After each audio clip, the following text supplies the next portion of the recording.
Morning student. बेटा आज हम लोग लेसन 3 भरत महिमा, कवितावली, लंका दहन, गीतावली, दोहावली और विनय पत्रिका जो कि महाकवि गोस्वामी तुलसीदास जी के द्वारा रचित है, इसका अध्ययन करेंगे। इसमें हम लोग आज कवि गोस्वामी तुलसीदास जी के जीवन परिचय एवं साहित्यिक उपलब्धियों के बारे में अध्ययन करेंगे। तो हम शुरू कर रहे हैं इनके जीवन परिचय के बारे में। राम भक्ति शाखा के प्रतिनिधि कवि गोस्वामी तुलसीदास जी का जन्म 1532 ईस्वी में राजापुर बांदा जिला के सरयू पारेड़ ब्राह्मण कुल में हुआ था। इनके पिता का नाम आत्माराम दुबे था तथा इनकी माता का नाम हुलसी था। जन्म के कुछ दिनों के बाद ही इनकी माता की मृत्यु हो जाने के कारण तथा अभुक्त मूल नक्षत्र में, इस नक्षत्र को आप ध्यान देंगे, अभुक्त मूल नक्षत्र में उत्पन्न होने के कारण इनके पिता ने इनका त्याग कर दिया। बताते हैं कि इनका जो बचपन था वह बड़ा कष्टमय था। जब इनका जन्म हुआ था, इनके बारे में ऐसा कहा जाता है कि इनकी उम्र एक 5 साल के बालक के समान थी और इनके मुंह में दांत थे।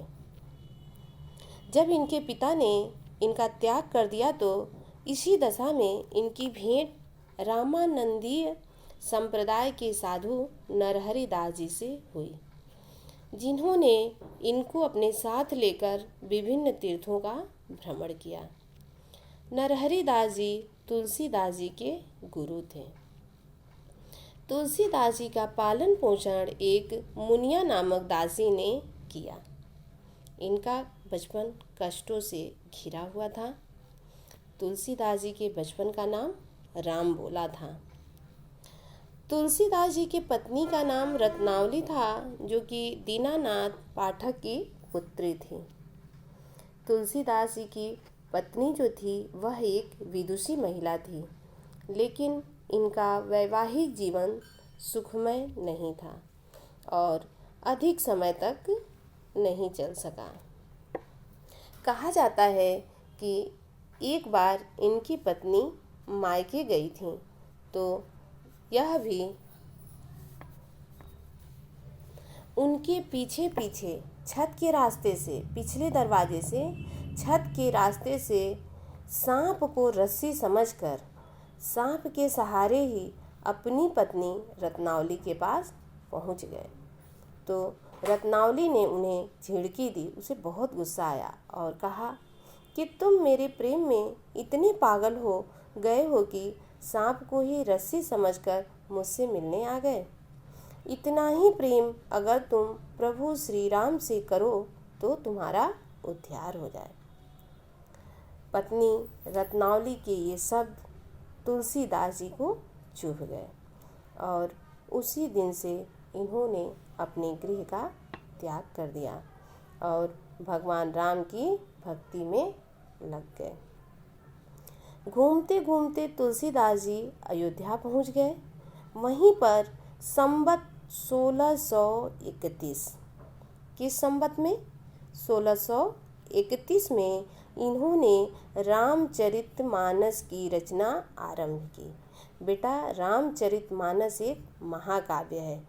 इसकी इन्होंने रचना संवत 1631 में प्रारंभ कर दी। राम भक्ति में तीर्थ स्थानों का भ्रमण करते हुए संवत 1680 में काशी के गंगा घाट पर श्रावण शुक्ल सप्तमी को इनका निधन हो गया।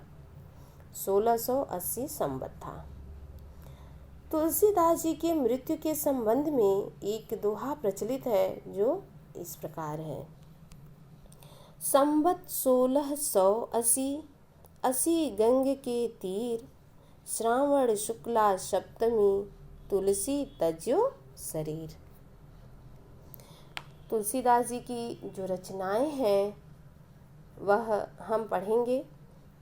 तो उनकी कृतियाँ, महाकवि तुलसीदास जी ने 12 ग्रंथों की रचना की। हम उन 12 ग्रंथों के बारे में एक एक करके आप लोगों को बताएंगे कि वह 12 ग्रंथ कौन से हैं। इनके द्वारा रचित महाकाव्य श्री रामचरितमानस संपूर्ण विश्व के अद्भुत ग्रंथों में से एक है और इनकी जो प्रमुख रचनाएं हैं वह निम्नलिखित हैं। तो जो सबसे पहले हम लोग रामचरितमानस के भी बारे में जानेंगे। तो पहला रामचरितमानस है जो कि महाकाव्य है, जो श्री रामचंद्र जी के जीवन पर लिखा गया है। दूसरा है रामलला नहझु। यह प्रबंधक काव्य में लोकगीत को आधार बनाकर सोहर शैली में लिखा गया है। तीसरा वैराग्य संदीपनी। वैराग्य संदीपनी एक प्रबंधक काव्य है। और चौथा है रामाज्ञा प्रश्न। यह ज्योतिष विषयक है। जानकी मंगल पांचवा है जो कि प्रबंध काव्य है। और छठवां है पार्वती मंगल, यह भी प्रबंध काव्य है। सातवां गीतावली है, नाम के अनुरूप ही इसमें गीति काव्य है। आठवां विनय पत्रिका है जो कि गीति काव्य है और इसकी भाषा ब्रज भाषा है। नौवां है बरमे रामायण जो कि मुक्तक काव्य है। 10वां है दोहावली, यह भी मुक्तक काव्य है। 11वां है कवितावली, कवितावली भी मुक्तक काव्य है।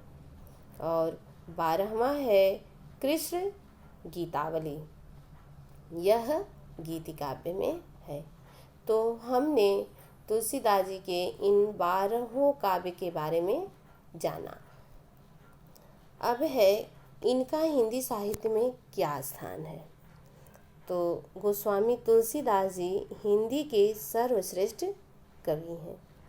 इन्हें समाज का पथ प्रदर्शक कवि कहा जाता है। पथ प्रदर्शक का मतलब होता है जो सही रास्ता दिखाए।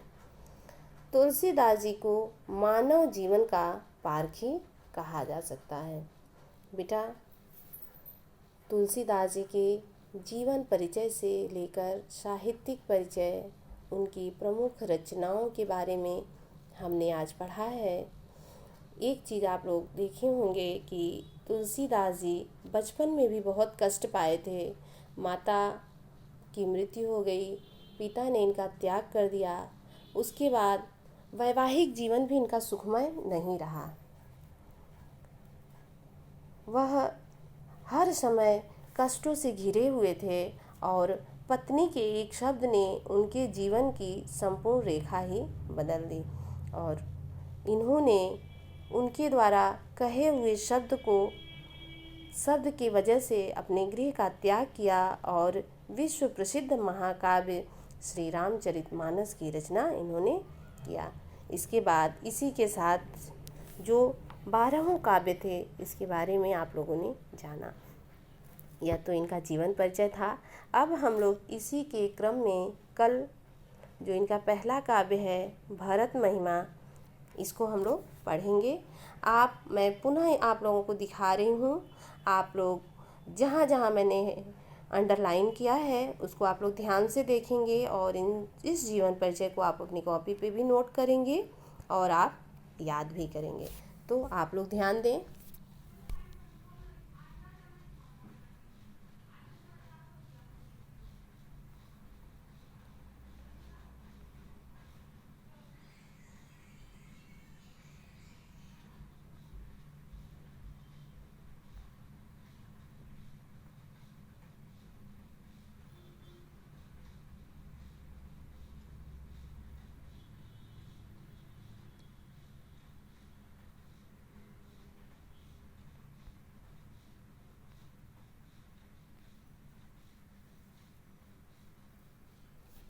देख लिया आप लोगों ने, समझ में आ गया।